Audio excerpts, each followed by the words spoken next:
You may know Guy Walker as the CEO of Talentia Group, but I'm here today to show you that he is so much more than that. I'm really looking forward to this chat. I would recommend you strap yourself in because this is going to be full of energy, full of things that we didn't know before, and I, for one, cannot wait. Guy, thank you so much for coming on Founders Stories. Can you detect the excitement in my voice? I think I'm judging that this is going to be a good laugh. That was the best intro I think I've ever had. So that's my new one. Anyone inviting me onto a podcast next, that's the intro that I think. And you do get a lot of people inviting you onto podcasts, right? Yes, you were saying that you get quite a few invites. Yeah. And is that because you've got so many business interests, or is it because you're well known for being relatively outspoken and people know they're going to get a good show out of you? Why do you think you're such a popular choice? That's a really good question. I think my first big podcast was with Hisham on Recruitment Mentors. Yeah. And lots of people go, I've Googled you and that one's come up. Right. And it comes up quite frequently. And I think that was one of my better ones. I host my own. And I think when people know that you'll host your own, I think they go, right, that's got to be a good guest. They put some thought into it. They can give good answers. Yeah. So ultimately we want to entertain or bring the audience in. And I think that's the skill set. So is there any turn off for you for if someone was to invite you on their show? Is there anything that you kind of think, that's not probably for me? Yeah, politics and religion. I tend to avoid those things like the plague. Yeah. Good shout. Yeah, anything else, like as long as it's of my interest. So if we're going to talk about businesses, young people, we're going to talk about growth, going to talk about building businesses, then I probably culture and people are my biggest passions, and how they relate into kind of business and startups. But generally, if you invite me on something that's cool and it's got good energy and yeah, I don't even care if no one watches it, if I'm really honest. Like I do this stuff maybe a little bit for myself and maybe for the audience, but probably more for me. Good way to be. I would totally recommend that. So let's get into it. Before we delve into you and your very, very awesome founder story, you have lots of business interests. So how would you describe what you're doing today? Haphazard. In all of my businesses, I've started maybe 17, I've invested in probably 20, and I probably have a day-to-day role in 7. Wow. And yeah, it's busy. I asked my assistant. You see why it was hard for me to intro, right? I mean, no one can remember that off by heart. The biggest one is education recruitment, public sector recruitment. So in that business, I've probably got a good 90 odd people. We operate with about 700 clients, and we're busy every day. But I've got things as crazy as social media businesses, which isn't really that crazy, but sort of investing in those people, coaching them and building them up, giving them startup capital, applications, podcast studio myself in the north, loads of stuff. If I find a really cool person and I'm like, you've got what I would see as like the drive, the passion, the energy, I can do something with you because you'll do what it takes. They're the sorts of people I work with. So you'll see that I'm littered with lots of stuff like that. And then charities, I've got a fiber optics thing that I'm in at the minute because I think if AI is going to boom, it's going to move data like roads. So a little bit of, laying cable. That's always good fun. So recruitment by day, laying cable. Weekends and evenings, I think, at the moment. Yeah. And you're actually physically involved in quite a few of these businesses. They're not just all angel investments. You've got a lot that you're actually turning up. Normally when there's a problem. In the meetings, you would normally call me if there was a problem. My day-to-day, my passion, the team that I run on a daily basis is my Talentia team. Yeah. And they operate some recruitment brands, payroll businesses and stuff. There's a problem, we need some help, we need to do something. That's all the other pieces. And the charity that I chair, I sit on the board. These are more like non-exec. Yeah. But yeah, I can sometimes find myself being very much in a business fixing a problem, whether that's a physical problem or a systemized problem. And can I just say, Guy, as well, it sounds a bit corny, but I used to work for a company called Vincere, my favourite ever job, and one that I'll hold very close to my heart forever. But the point is that I can't remember whether we sold you the system or tried to sell you the system. But all I can remember is at the time, you being known universally as a really nice guy. Which probably means that you get a lot of sales calls because people are like, speak to him, he'll take your call. He's not going to be an arsehole to you.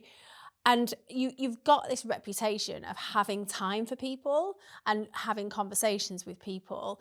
And this is probably a bit of a naff podcast question that other hosts would ask you, but how do you manage your time? Is it by design, or is it that you've got yourself involved in so many things that you just keep getting pulled in and you just get through day by day? How do you do it? So I'm a human. That is the first and foremost. So Are you sure? So some days I don't do it, and some days I sit there and I'm totally overwhelmed, and I am thinking, Christ, why have I said yes to this and this and this and this and this? And then suddenly I'm like, I forget I am a human. And my assistant Emma, who is a godsend, and that's the first base. If you're a busy entrepreneur and you can afford to, I'm not saying we all can, and you can have mine is a head of an executive office. She looks after all of the admin assistants within all of my Across businesses. all of the businesses? Yeah, she can Oh, interact great. with anyone across anywhere in any of the businesses. She has Nice. everything. And that's the first gateway to like removing little problems and micro stresses, but also managing that so that I can be in what feels to most people like multiple places at once. I can be there. And that's because of Emma. Beyond that, it's looking at like, what is my priority and what has been segmented off and what is someone else's job. Like, I'm really clear on where I am strongest. I'm a salesperson first and foremost. I have been since I was 15, well, probably 13, selling Snickers in a school gates, right? Cigarettes as well. But that in a minute. don't tell me about. I don't want to talk about selling cigarettes. But I'm a salesperson. So where a business is in need of help with growth, or where a client needs a hand with something that is about moving the needle and relationship management, that's where I'm best. Yeah. If you need someone to sit down and do a flow chart, that's not my role. If you want me to write job descriptions, again, not my role. If you want me to do something very admin heavy, that's not me. So actually my time is quite valuable, but it also then means I end up in more strategic conversations. I solve more problems than I do sit in the solution of those problems. Yeah. I've never been someone that writes presentations, so I don't have to kill 8 hours writing up something. I can distribute those tasks. Yeah. Yeah. So and I suppose does that make sense? Yeah, no, it definitely does. And probably answers the question as well around how you manage to be, for us onlooking in so many places at once, because you are a sales guy, and one of the best amazing skills that a salesperson can have is their visibility and almost their ability to be super present and to leave lasting memories of conversations that they've had with people. So your ability to do that probably makes you seem more physically present than you actually are, because you're memorable. And to be memorable. Yeah. And so you touched on that when you said about Vincere. And Yeah. I am always nice. Good karma. I'm a salesperson. I want people to treat me with respect. Yeah. So I generally answer. If I ask Yeah. you to forget my number, that's me politely saying, please stop calling me. Your sales is not working. I don't want your product. I'm never going to want it. So higher flow. But luckily that didn't happen to me. No. Higher flow. You've been called out. Please stop calling me. Yeah. But being likable is a key skill. And I'm not saying that I'm likable to everybody. I'm saying that I'm likable to what I think is my target customer, which is people that care about people. And then that memorable piece is you just share a bit of who you are with as many people as possible. And don't be candid. Don't be afraid. Like, if someone comes up and goes, you said this really vulnerable thing a couple of weeks ago, or you gave me this snippet of information. It's like, yeah, that sounds like something that I would have done. Like, if you happen to use that against me in the future, great. Like, I just told you I sold cigarettes when I was a kid. Yeah. Don't really want that used against me in future, but that was where I started. That was like what I thought that was my first go in business and in sales. So I went with that. Can we go back there now? Whenever you like. Can we go back to that phase? Because at some point, a child started to turn into somebody that is going to have multiple businesses, chair a charity, have 20 investment companies, and that person was emerging. And I want to go back to that point and those early signs of that starting to take fold. So where would you say that was? At what point in your life? I should know. I was not on my own. I was emboldened by others with me. I think at one point my entire school was banned from Tesco's due to our actions. Right. But essentially it starts with, I think most young entrepreneurs would tell you this, but it starts with a need for money. That's the very basis of it, right? We didn't have a lot growing up.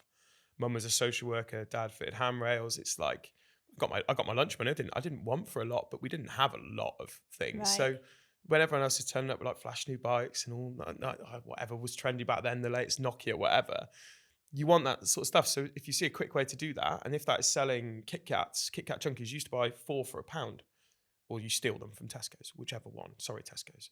But that's what you do, because someone buys it for 50p and you've made £1, but that's £1. And at that age, that matters. That's that hustler mentality. And then cigarettes was good margin because it was like £5 a deck and it was 50p a cigarette. So it was just ways and means to make money, which then, and you learn skills in that, right? Like you learn to negotiate and kind of hustle. So that's where, I guess that's where it started. But I got my first break at 15 when I did my work experience. So I did 2 weeks work experience at a tech company that was a physical infrastructure. Technology didn't exist back then. Computers were not what we see today. Flat screen tellies are not a thing, right? Yeah. And so I went and did 2 weeks at a IT company, and I started fixing computers. And they didn't do something. They didn't do Windows computers. They only did Linux.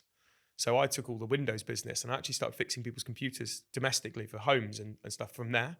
So that was my first go at like getting stuck in. And it was all off the back of a good work experience placement. I had found it myself, not through my school, but actually that didn't matter. I got to learn so much. And then that was my evenings, that was my weekends. And it gone from there. Brilliant.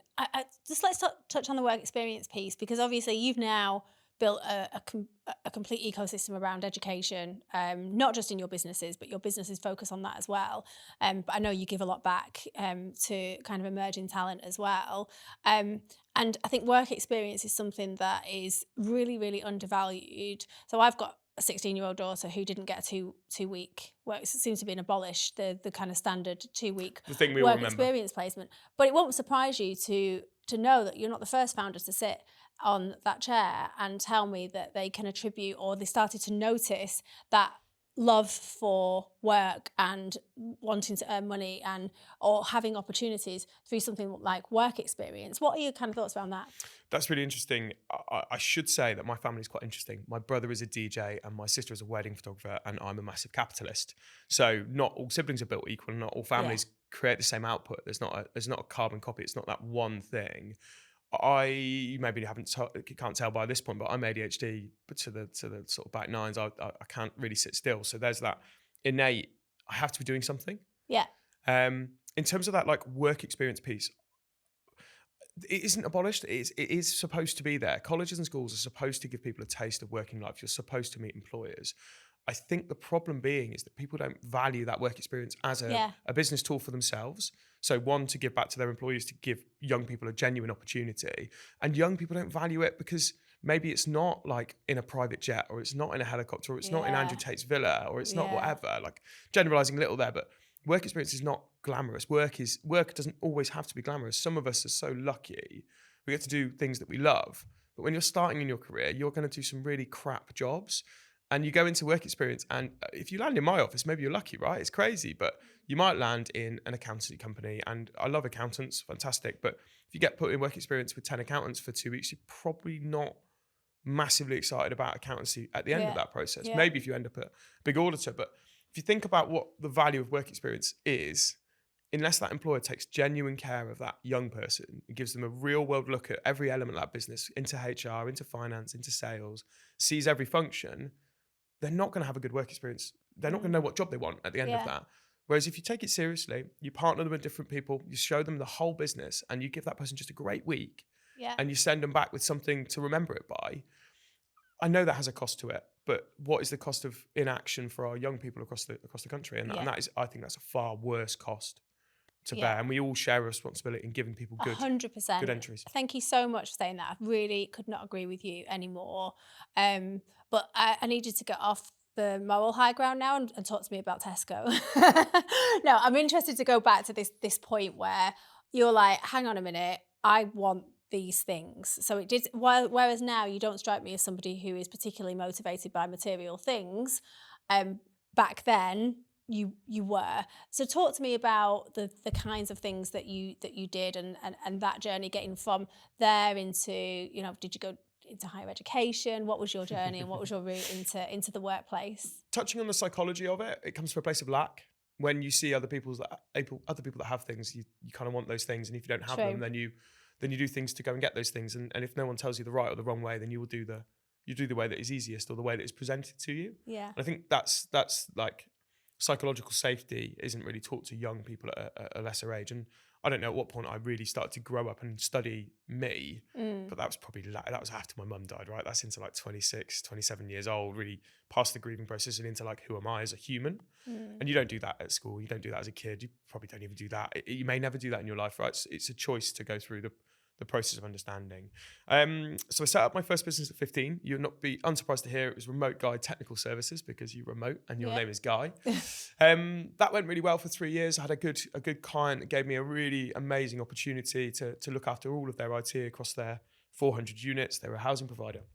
At 15? At 15, wow. He saw something in me that I think he liked. He liked that entrepreneurial spirit, and he saw that he could, if he got me somewhere safe, he could guide me. And maybe he thought maybe I don't know, maybe I'd be his retirement plan. He might have adopted me or something. But gave me gave me access to the business and taught me about business. But I got to a point where I was like, I don't want to be an IT guy.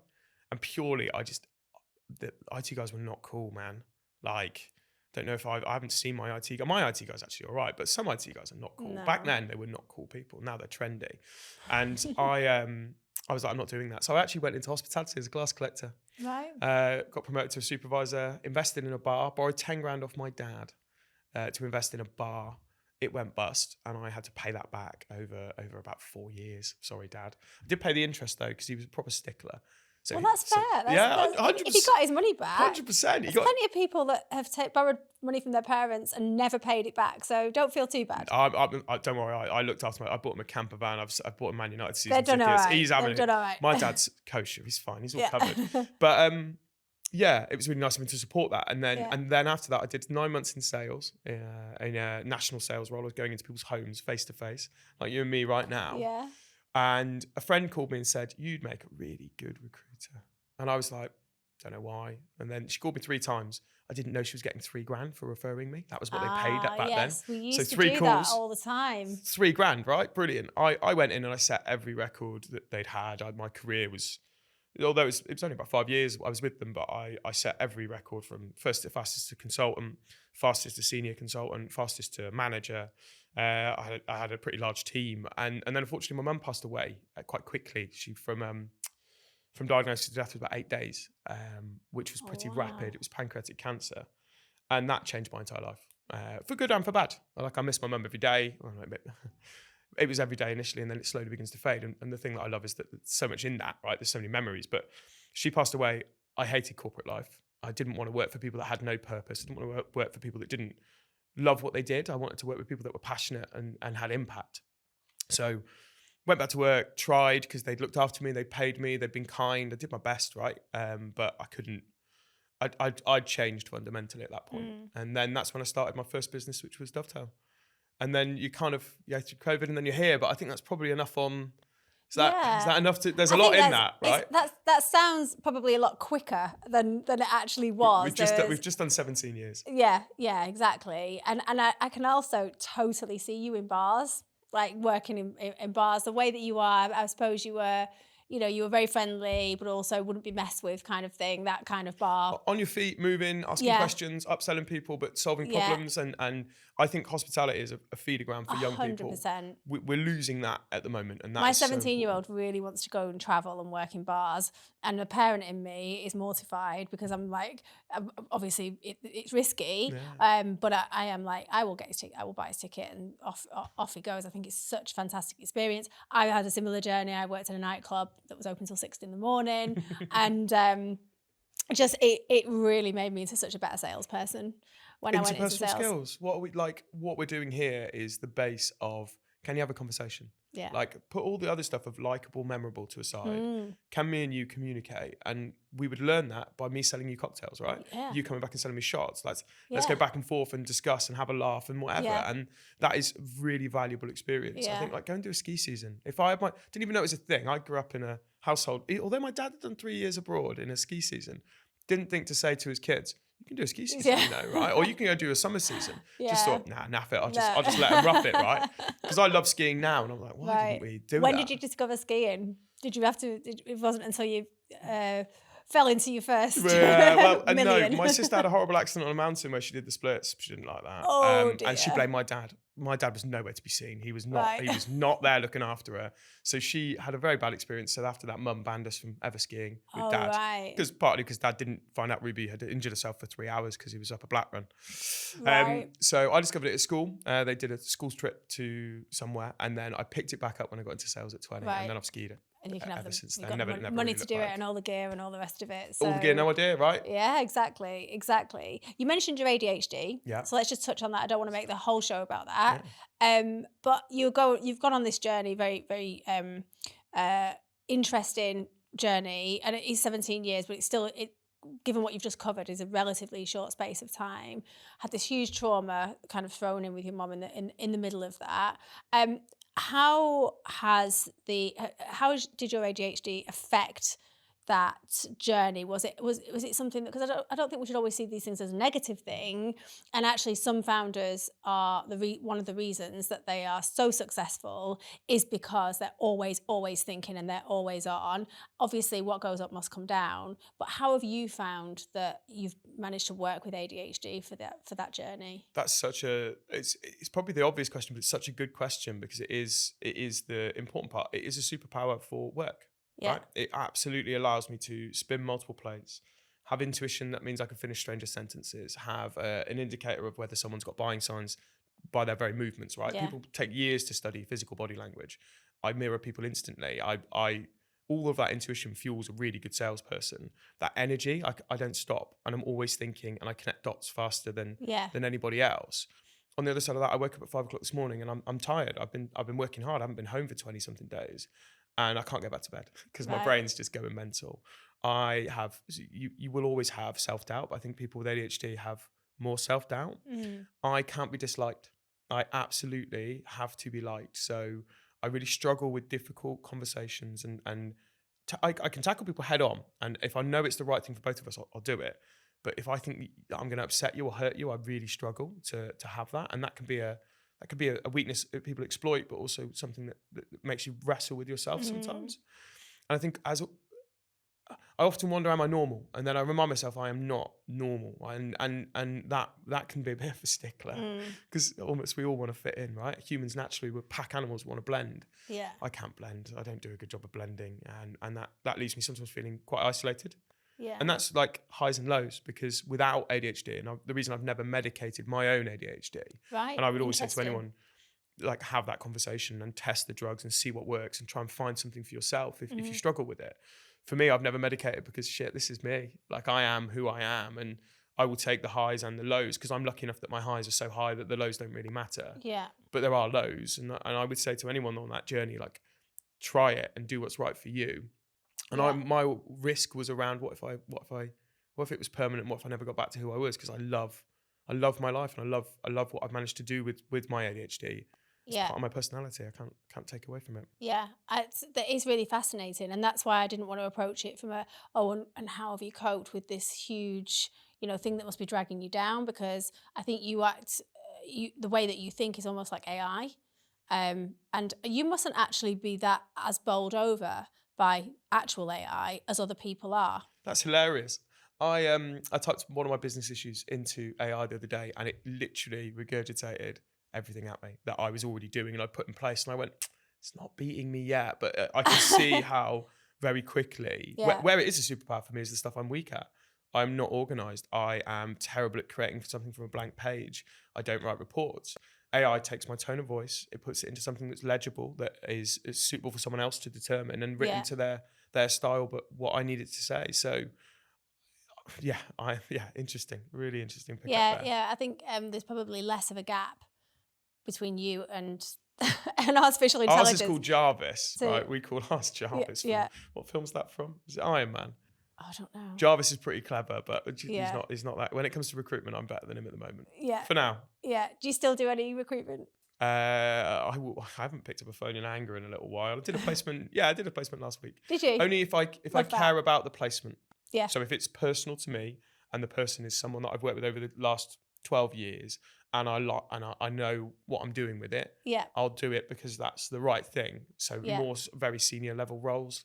Yeah. And normally with a client I'm working closely with on a strategic project, be that around culture or whatever, I'll go, okay, I know the perfect person for this and solve that problem. Yeah. But largely I am not allowed near a phone. We have to leave that to the teams and the relevant market specialists. Yeah, you'll get way too into that shit. I love it. You'll be like, you'll still be there at 9 o'clock at night. One more call. It's founder stories, right? So one of the biggest struggles you'll have if you're a sales-led founder is giving up the tools. And they will all say this to you. The dopamine hit you get from when you start at base level, doing a deal, making a placement, selling something is insane. So as you elevate, you come into a manager, you do less of that, right? Your kicks come from other places. You go to a senior manager, you've got 14 people beneath you, your kicks are coming from other places. At this point, you're on a yearly pay cycle, so the commission dopamine's gone as well. Yeah. In a chief exec role, it's non-existent, that feeling of dopamine from hitting something. So my dopamine now comes from their shared experiences. Yeah. But the pain of letting go of that, like instant, quick hit stuff, is so difficult for most founders that you really have to begin to find the love from developing others. And that it's such a horrible, if you're a high performing salesperson, that's a really horrible journey. And I think that's why we get that whole bad manager, high performer, great leader, terrible manager kind of vibe, because actually they don't get the same level of energy from those kicks that they do from other places. And there's a horrible messy middle there as well between being an operator and having a team, because I can absolutely see if I was running a team again of I share a lot of your values around kind of bringing the best out in people. I believe that there's good in everybody, and I was talking to you just before about underperforming salespeople. Are they, or are they just not getting a good rap from their manager or the company? There's often talent in there somewhere. And so I completely share that. And if I had a big team again, I know I would get my dopamine hit from seeing them succeed and seeing them buy their first car or their first home or being successful in some way.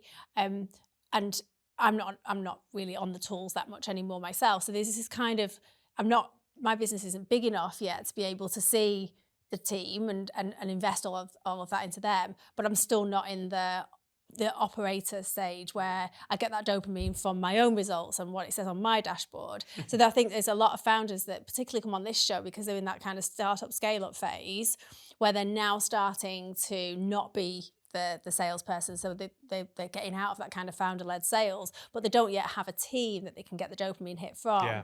And you're right, it is a bit of a black hole where you're like, something doesn't feel right, but I can't work out what it is. You know, like when you're on a plane and you feel like you've left something. I can only describe it as that feeling. Yeah. So it's a difficult one to manage. Do you remember that time between you on the tools and you having a big team? So I don't think I actually let go of like the tools, true to say, until maybe about 50 heads. I always had something of a desk. I remember letting go of my big desk that was really valuable to the business at maybe 12 heads. And at that point I was having quite a lot of other stuff to do, 20 heads even more. I truly totally let go probably at 50, 60 heads. Okay. But then my role morphed into something even better for me. It was big sales. So I would go, I'm essentially I was until actually a week ago, Jesus. I was the salesperson. So I was the client relationship director in my business, chief exec, client relationships. That's my role. Just hired someone to take that off me. So I am in a whole new place of hunting a bigger, meatier piece of dopamine. But that whole process takes such a long time because you've got to hand it to the right people. You've got to be sure it's going to be done to the level that you would expect it to be done. You've got to really, I'd say to most people that found a business, that's about nailing your processes and maturing those processes until you're comfortable to release a process to somebody. And that's, I guess, now, can you tell me what the dopamine is when you literally, to any other true chief exec that doesn't have anything left to do other than manage the culture and the vision and the strategy of the business, can you please tell me where I get my dopamine from? Because TikTok is going to get a rinse in. Yeah. Just stay off. Don't even log in. So I think I've got a really good picture, and hopefully everyone that's listening as well probably didn't know the stuff that you just told us. So thank you for being so candid and open and honest with us. And I think a lot is starting to piece together now. But I just want to kind of go back to the point that you've said, right, you've had this huge life event and it's really made you almost, I suppose, know yourself a little bit better and the things that are important to you. And you've decided that's not this big corporate job with Rolexes. And I'm sure at that point in recruitment, that's when you used to get the Rolexes and the Porsches and everything else. And you've gone, I need to do this because I'm bloody brilliant at it, but I need to do it in a completely different environment that is more people focused, and not in that corporate space.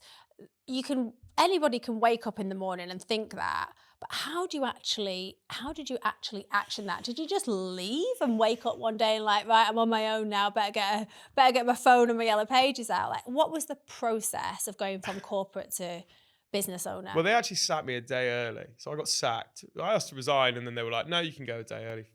Get stuffed. So I couldn't have a leaving party. That was all right. That was fine. I think people think when you register a limited company, they post you a Range Rover and like £1 million, right? You register it for 12 quid and you just get given all these beautiful things. As cliche as it sounds, mum had just died, so I had free rent. Yeah. I was in my mum's spare bedroom. It's so cliche, but I can show you a picture of it. It was pretty terrible. Actually, my family had broken my bed for me because we'd all sat on it when we had the sad news. And so I was on a broken bed in a room where my mum had left me £15,000 from her pension. So I had a small amount, and in the scale of business we are now, we're at, as a group, we're about 60 million turnover. So we took that 15 grand and put it into that. It's such a small amount when you're trying to set up a business, especially when I was a high earner already. So my life took quite a change, right? And so you register the company and then you go, shit, I need insurance. Oh God. It costs money. I've had a name, but I've now got a brand, that name. Shit, I need a CRM. Oh, right. How do I pay people? I don't know anything about this. So you're just on the phone constantly to suppliers thinking, right, you can help me, you can help me, you can help me, you can help me. And in my case, I was on my own, and I had to figure everything out.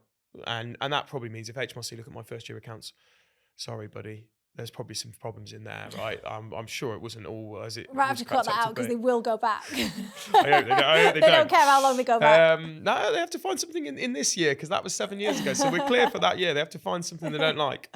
But I think like when you're new, you're like a puppy and you walk into things and you make so many mistakes. And this is what perplexes me about some people. They say to me, I want to start a business. And I say, so what have you done before? They go, something unrelated, not even adjacent, right? So let's say they say to me, I want to start a business, and they were in car sales and they want to get into recruitment. Like, I've heard it's loads of money. I'm going to start a business in it. And I'm going, so you don't know anything about recruitment. You've never recruited before and you think you're going to be a great recruiter on your own with no coaching, no help and no support. Yeah. Okay. That doesn't make sense. But if you're great at selling cars and someone's willing to lend you some cars to sell on consignment and you make some margin, sell those cars, and you do that a few times and then you're like, right, I can do this. Yeah. Go and do it by all means. But just remember that first year, the reason they say nobody makes any profit is because that is all about learning, right? As an apprentice, you're not paid lots of money. It's just enough to cover your sustenance. And then you learn a skill. That is the exact same as a startup, unless you're obviously a funded startup with angel investors and loads of support and NEDs and stuff. If you are doing it the bootstrapped way, which is the way that I personally had it, because I had no friends in business. My dad wasn't in business. My mum wasn't in business. My granny ran a charity, so she probably could have helped me, but didn't ask. And you don't know. So then you have to discover all these things you didn't know. And that is a horrifically expensive year because that's also time you're not doing the thing. Yeah. So I was a brilliant recruiter, but with no tools and nothing and no time to do anything. I built maybe a third of what I built when I was employed because they had all the systems well oiled and allowing you to do it. People don't remember that. They forget they've got a brand above their head, they've got a system in their hands, and they've got everything they need to make money. When you start on your own, you've got none of that stuff. You are literally on it. So and you've got costs as well that you're responsible for, right? You asked more about the how, and I don't know if I can answer the how in the time that we've got, but I think it's I think people just need to know that it's amazing and you can, I encourage everyone to do it. You just need to know what you're getting yourself in for. So the more research you can do prior to start, the side hustle you can build, the skills you can learn about running a business, not operating a business, they're the things that I would encourage anyone to do before they go. And that's the best I can offer in a short period of time. But you do need to make sure that you can eat for a year, basically. I'm more risky than you. My ADHD will kick in and say, 3 months, you'll be fine, blag it. Oh. I would have said 6. I probably had 3 months ramping me when I started. Yeah.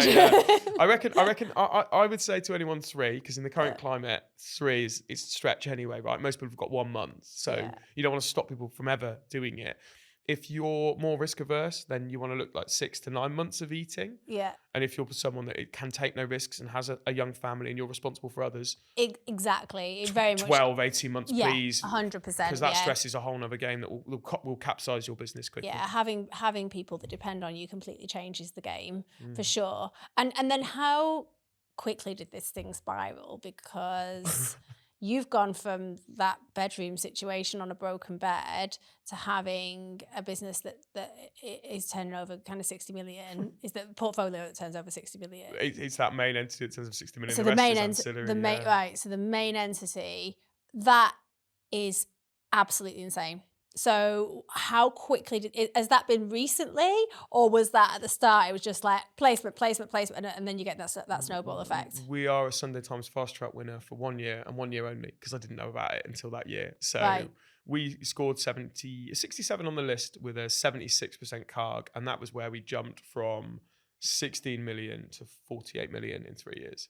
Right. So we basically did a million in my first year, so maybe 900 something. Made absolutely no money. Brilliant. Second year, I think we jumped to 4, then it went to 8, then it went to 16. That's amazing. And at this point, I'm losing my mind, and we hit COVID, and we grew through COVID because our clients loved us, and we'd been scaling. And so I it was just me. I'd furloughed everybody, and Harvey, actually, shout out to Harvey and a couple of people that are no longer with us in terms of the business, and good luck to those wherever they've landed.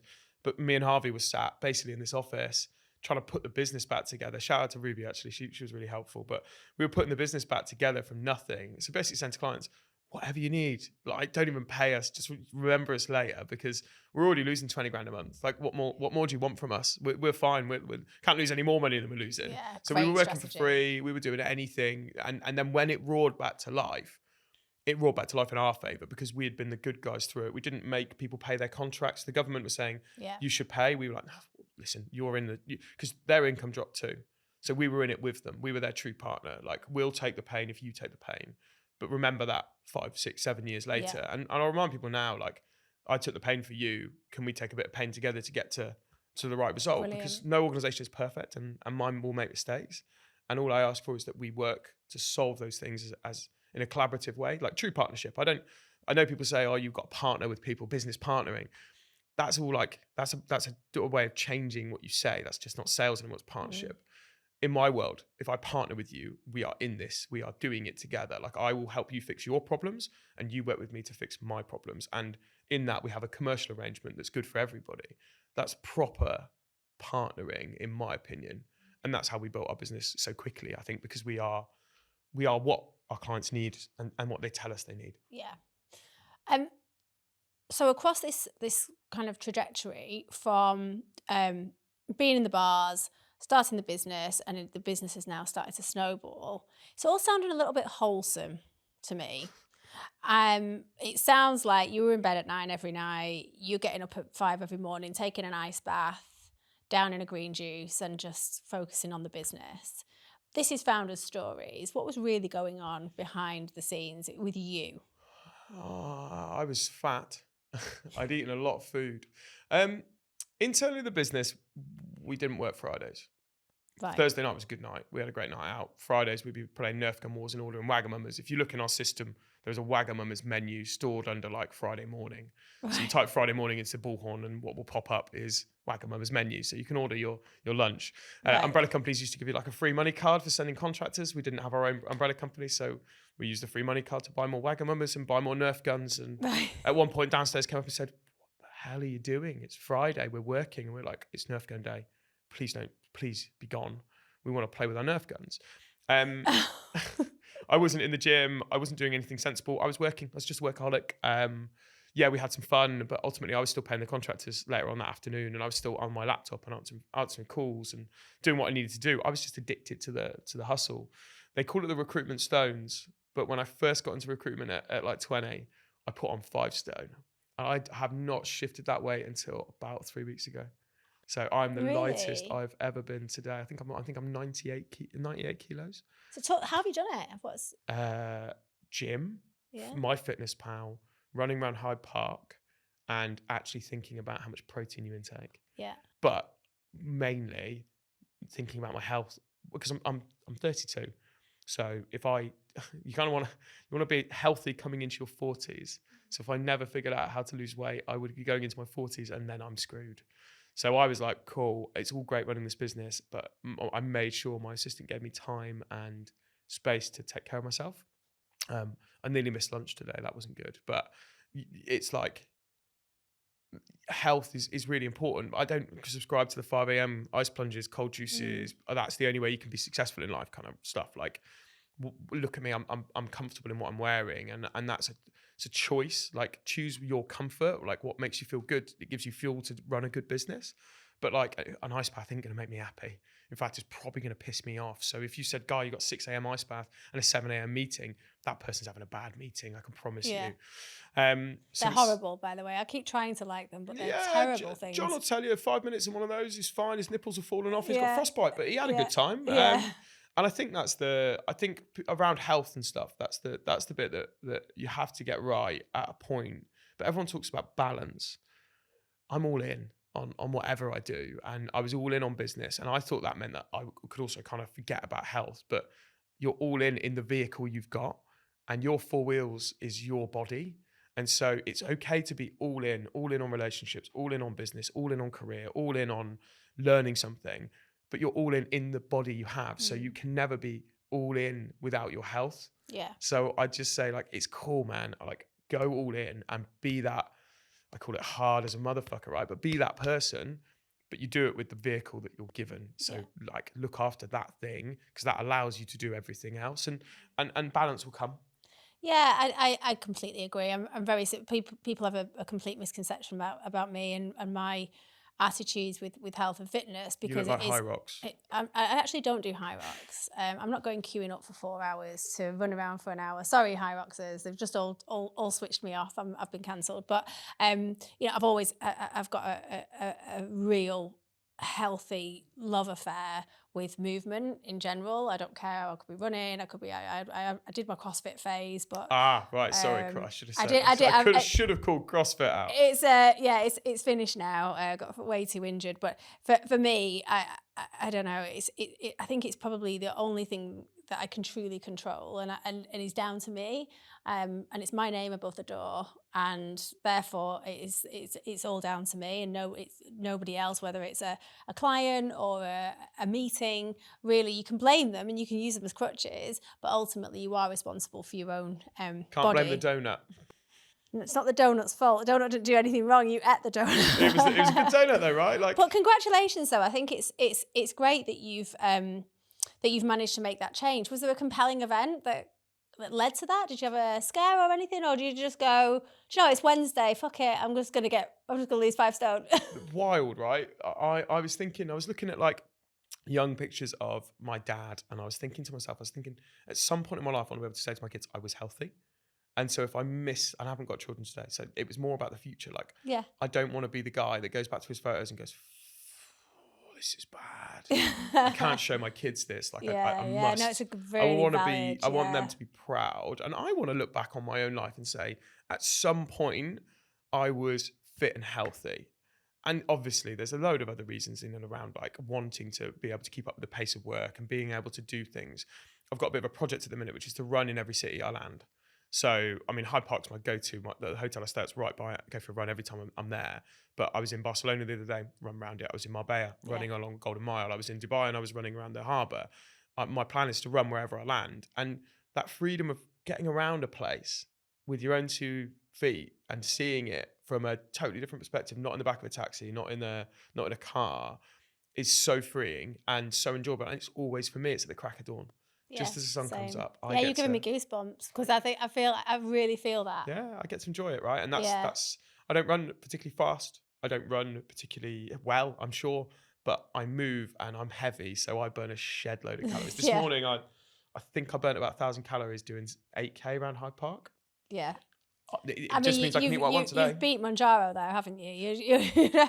But definitely better than that, right? But yeah, and I'm really actually quite glad that when I asked you the question, because I genuinely didn't know the answer, I'm quite relieved now that even though we could have had a conversation about it and there wouldn't be any judgment, I'm really glad that you told me that you've just decided to be healthy, and it's not all about the weight on the scales. It's about your general health and the body in which you're doing these vast, amazing things. Like the weight thing, if you were 98 kilos, you might be slightly worried, right? Yeah, Like slightly at 5'2", yeah. I'm 98 kilos and 6 foot. Like you do Yeah. not want me to rugby tackle you. Yeah. I, even when I was 124 kilos, I was big. Yeah. I held my weight as well as a broad 6 foot person can do. It was never really for me about how it looks. It's the confidence and the joy that comes with enjoying your skin. Yeah. And how you feel about yourself. That inner voice has dropped off so massively about like negativity and dislike towards myself. Yeah. Because I begin to feel like I'm proud of how I look and how I feel.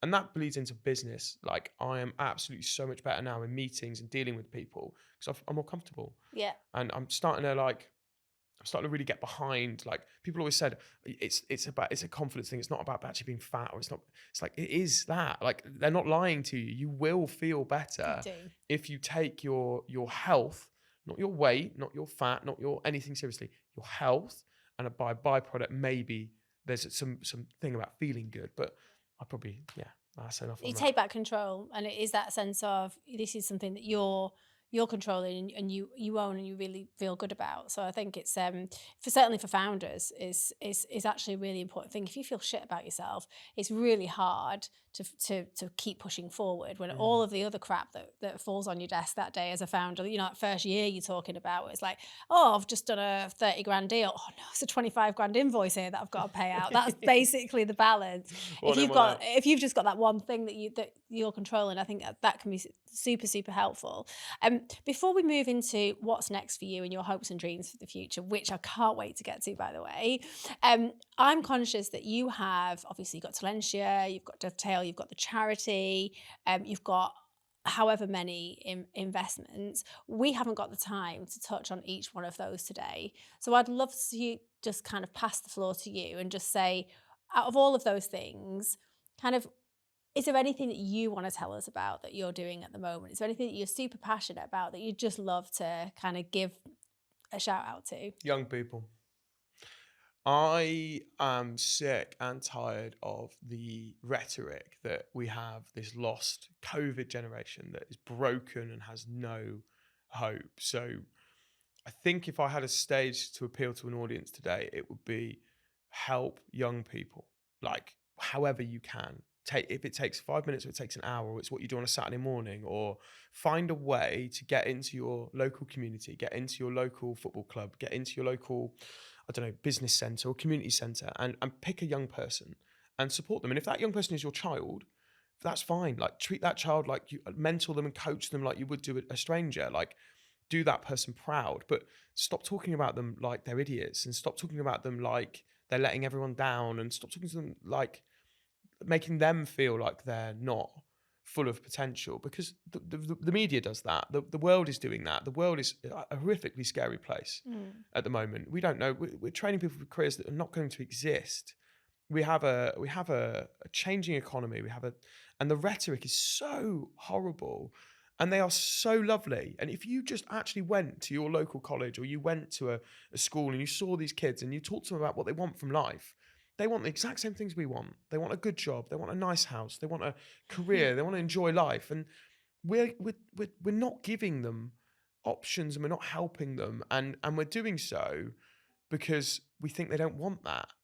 But we're deluded. If you read the news, yeah, sure, young people are terrorizing the streets of London, or they're stabbing people, or they're angrier than they ever have been before, or they've got more diagnoses, or more EHCPs, or more whatever, or they're addicted to social media, they've got their headphones on at dinner tables. Whose fault is all of this? We need to ask ourselves the question: is what have we done this week to help a young person? And if that is outside of our family or inside of our family, I don't mind, right? I just think, ask yourself that at the end of every week: how have I helped a young person? And I'm not saying give a $5 to charity. It's a useless. It might be useful, right?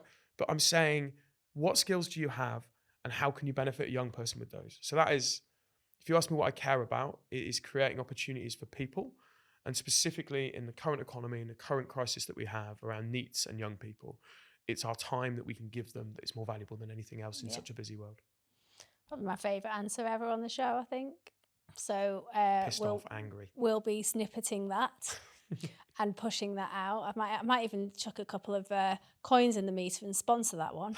It's really, I No, it's so true. You know, as somebody that is trying very hard to raise 3 decent humans, it definitely resonates, and has been something that I've always, you know, never been the best parent. I've always worked, and the kids have always been in kind of before school clubs, after school clubs, and all the rest of it, carted around all over the place. But at the same time, one thing I never do is berate or shout at my children. Now that they're a little bit older, at 16 and 17, my 2 oldest ones, I'm now starting to see the payback of that, because they ask me for advice, and they, you know, they have aspirations. My 17-year-old has a different business idea every 2 days. encourage it. Each one, I'm like, that sounds awesome. Let's do it. What do we need to do? Let's make a plan. Fail fast, fail often. Tell them that. Absolutely. Well, I'd love him to speak to you, actually. I should totally intro it. And I think that's also, you know, people should hear more of you. And I would, as much as you are so busy, you're also, just going back to the Vincere conversation, somebody that has a reputation for always having time to have conversations with people. So I'm sure if somebody does want to have a chat and ask advice about anything, whether it be ADHD, whether it be building a business or whatever, I can imagine that you're not somebody that's going to close the door on that conversation. I'll talk to anyone about if they have a genuine interest and they are passionate and they think that they can offer it, or if they happen to catch me and they want to talk and they've got the confidence to come up to me and ask me, I'll talk to anyone about anything. And I don't think being a working parent makes you a bad parent. I think nobody gives you a manual on how to be a parent, and there's no do-overs, right? And sometimes you take the best of what your parents did, and sometimes you take the worst of what they did and try to do the opposite, which isn't always a good strategy. But there's no one size fits all. But I think if you've got children that are asking you questions about business and who are taking your energy as a mother and turning that into something like, and saying, Mum, I got this business idea, and then going at it, right? Yeah. You've done something right, because that's the sort of person that's going to do well in life, and you can nurture that and make that into something else. So I love it. And yeah, but tell them to fail fast and fail hard and fail often, I think,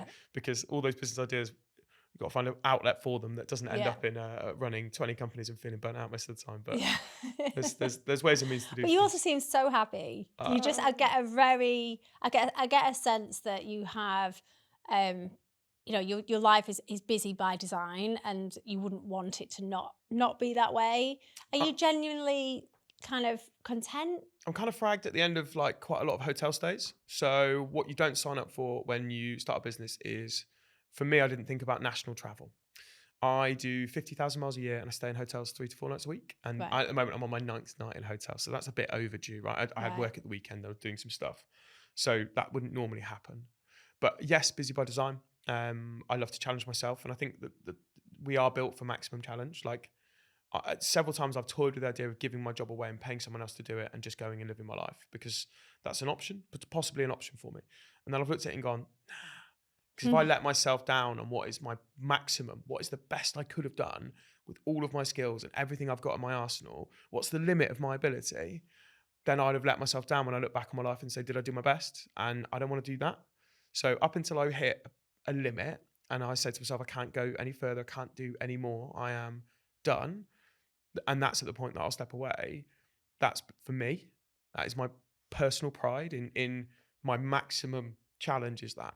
So I guess I've kind of forgotten the question you asked, but that's... Are you happy? Are you contented? And generally. Do you know what? Like, genuinely, am I happy? Absolutely. Like, I have so many amazing people around me. I've got...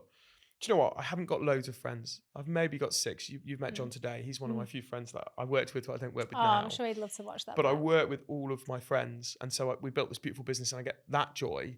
And then I've got some friends out of work, but I see most of my friends on a day-to-day basis in achieving the things we achieve together. And then I've got maybe a few friends out beyond that. I don't have a lot of time for that.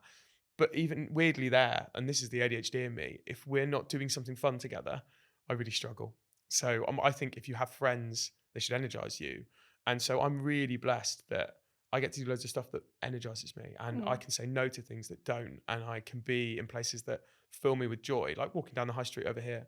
I got here an hour early and I went for a little wander and sat in the sun and made a few phone calls. And then I'm here and I'm ready to go.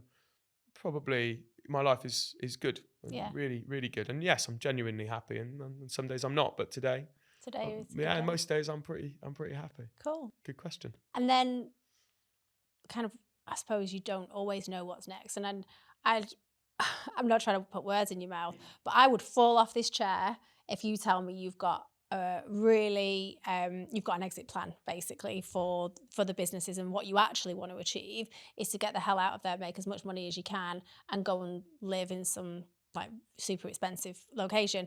If that's the case, and you share that goal with a lot of other founders, so there's no shame in that. But I don't think that's what you want. So talk to us about Guy's hopes and dreams. Where are these businesses going, and where will I be able to find you if I reach out to you in 3 to 5 years? If I exit my business for Dovetail, it'll be for other people, to give them an opportunity to go and do what they want to do with their life. And yes, I'll take the money for me as well. Like, I'll do something for me, but it'll be at a point when they want to do it, because that's the biggest joy I can give, is I can make their lives better and give them their own pathways, right? They've been with me on my journey, and the best I can do for them is give them a good exit so they can do well on their journey. So yes, we have a plan. Yes, we have a strategy to be an investable event. And yes, we're excited about what happens in the future for that team. For me, if I had two choices, the first one would be I'd buy a big barn in the country. I'd fill it with supercars, watches, and all sorts of things. And I'd call it the Auto Barn. And then I'd just sit there and buy and sell businesses and buy and sell cars. And you'd come to me. And that would be my life. And maybe I'd take the kids to school, and I'd only be there from 10 till 2 every day. And that would be my... These kids don't exist yet. No. Though, right? So that's in the hopes dream, and dreams right? bit, So yeah? we're sat in this lovely barn, and I'm selling all these cars, but I get to drive them when I'm not selling them. So great. Yeah. And I get a fleet of watches. And people do this though, don't they? This is lives. You look at Tom Hartley, I reckon he does this a lot, right? Yeah. And that would be my dream thing, because I can put that barn where I want, and it can be in the proximity of all the things I like. And that would be the ideal. And it will scratch the seller itch. 100%. Well. And if I had two lives, and that would be my first life, and my second life, I'd sell the business and I'd build an impact fund for young people. And I would invest in the passionate ones. I'd invest in the not so passionate ones. I'd invest in the ones that have huge potential, and I'd invest in the ones that don't have potential. Because what we see in this modern world as potential will change. And we need to create opportunities for people that are normal and perceived as normal. And we need to celebrate normal jobs. Being a video editor, we need to celebrate being a social media person. It massively breaks my brain that we talk about Gymshark and its founder, and we talk about some of the head people there and how much they love working at it, but we don't celebrate doing a normal job. We don't celebrate having a normal career. So the only thing we see in the news and in the media is the upper echelon and the highest performers and people that are doing the frontier stuff. And beneath that, there are let's say it's 100 people. There's 99 doing perfectly good, happy, beautiful lives. And we don't see enough of those people. So I'd invest in normal people who just want to have a nice, normal business that is just maybe them self-employed in their career, but stop glamorizing like the upper echelons, because they get it enough, right? They've got the nice life. They're in the helicopters. They've got the Lamborghinis. They're in the Ferraris. They're in the Porsches. They're doing all the things that you want to be doing. They don't need the attention. Give it to the people that are doing genuine good work and having a nice career and enjoying their lives, because they need it just as much as everybody else. Yeah. So we'd invest in those people and give everybody a fair crack, because I'm tired of this unicorn hunter thing, because they don't exist, and we'll just constantly optimize until we end up in this place where everyone has to be like that, and that isn't the key to a good life, because you can be horrifically stressed and you can be deeply unhappy doing my route, and so my route is not for everybody, but also you can be just as happy having a nice life. Yeah. Is that fair? That's the second go around. Well, I think actually you could probably merge those two lives quite easily, particularly you. You're That's right. Yeah. You could definitely live two lives, but I mean, I think the two could definitely fit in. I think I don't really know you that well, but I don't think you'll ever give up on people, and I don't think it'll ever just be about you and the kids. I think there'll always be a wider responsibility to the future and what happens after you're kind of long gone or whatever. So I just think that's who you are, and I can definitely see that in you. So I think no matter what you do, that will kind of be on your peripheral. I don't really let the actions of the few impact the many. Yeah. Like, people have done not nice things to me and said not nice things about me in my career and in my time, and you kind of forget those people. And you say, actually, do you know what? I'm not going to treat all people just because of those bad people. I can treat everyone well, and I'll be honest with people till I'm dead, right? Like I'll be me, and if you don't like that, yes, a caveat that if you're the sort of person that is loud, sweary, and can be a little bit aggressive because that's your personality type, that will need to shift if you want my role as a chief exec. But I will be authentically myself, which means passionate. That means high energy. That means all the things you've seen in this episode, I think. Yeah. I'll be me. And I have tailored my personality to be less offensive to some people, less salesy, less bull in a china shop. Yeah. But I still think I get across who I am and be authentic to myself with a little bit more maturity. But yeah, it's an interesting difference. And that's great advice for founders, actually. Authenticity, people will just see through you. If you're fronting the business, being yourself, and that kind of then translates to kind of creating founder-led content, so people buy into you as a person, they will see right through you if you're not turning up as yourself. So I think that's a really good piece of advice for founders. And before I let you get off the chair, can you give us some more advice? Feels like a hot seat, I'll be honest. Yeah. Right? I would love for you just to just share with us a little bit of wisdom for maybe those aspiring founders, maybe those who are just started to build something, who are questioning whether they've made the right move, or just have that kind of that drive and that passion. What should they watch out for, and what should they do or not do? Number one, love the thing you do. Your business is your baby for the first 5-10 years. Just love it. Just love it. Look after it.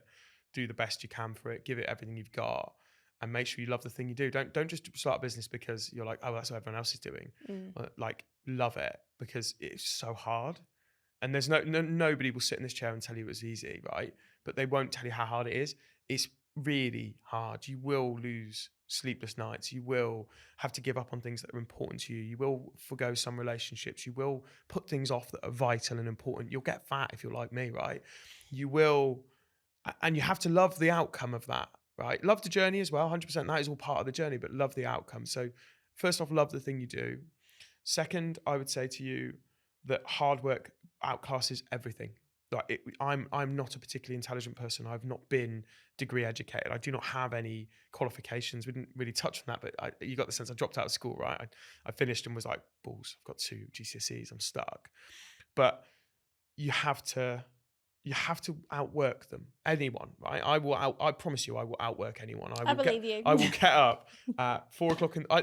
Here's a real world example. I had to be in Kent and I was in Liverpool for a conference. I got into bed at 11. I rolled out of bed at 1. I got into the back of a car and I drove to, got into the back of the car, went to Kent, did a talk to open a thing at Kent, drove straight back to the conference and finished that second evening on 2 hours sleep. So if you think that you are going to outwork me in my industry at what I do, you better be ready to do 22 hours and do that consistently and every day and learn and love it as much as I do. So you cannot underestimate hard work and passion at the top of that. And thirdly, I think have a good network of people that love and care for you and for your business. You can never have good enough friends that will support you, and advisors are difficult. You will go through many crap ones. You will go through some good ones. You will disagree with some great ones, and some will stick with you forever. And having those is vital. So when you find a good advisor and a good coach and someone who's willing to challenge you, but give and imbue you with their knowledge, those people need to be treasured. And so networking and people, it all comes back to people. Yeah. Right? Yeah, I've laid down a bit of a gauntlet there in the hard work, but genuinely speaking, people are the thing that powers life. Yeah. So more people, more power to more people as well. What a great line to finish on. Guy, this has been amazing. I am conscious that I've sat you in the same chair for probably 50 minutes and you are sitting relatively still. So although I've been fidgeting as well. So, but yeah, so I better let you get up and have a walk around. It's been the most amazing chat though. I've got so much out of it. You've literally had me goosebump on a couple of things that you said. I'm totally in agreement. I really hope that people do reach out to you and that they find those interactions really useful. And I really hope, well, I'm definitely going to follow your journey now moving forward. And you never know, if my business goes well, I might buy a car or a Let's Offer You one day. You never know. I'm really interested to know, has anyone sat in the other seat from you? Because I'm desperate to know a bit more about you, because you've asked some great questions and you've taken those answers, despite them being a bit passionate, really well. So someone needs to sit and interview you with your same questions, I think. Okay. Well, you've heard it here first. So if anyone wants a challenge, you are welcome to invite me, and I will more than happy sit on the other side and answer some of those questions. Because, I ask you about these things because they're things that probably somewhere really matter to me, and that's why I get excited about it. I'm not somebody that is trained to do this. I did my first podcast only a few months ago, and they've always been in person. So I naturally veer towards the things that I'm passionate about. So yeah, very, very happy to be challenged and answer the question if anyone wants to step up. Thank you, Donna. Really appreciate the time here. Cheers. Thank you.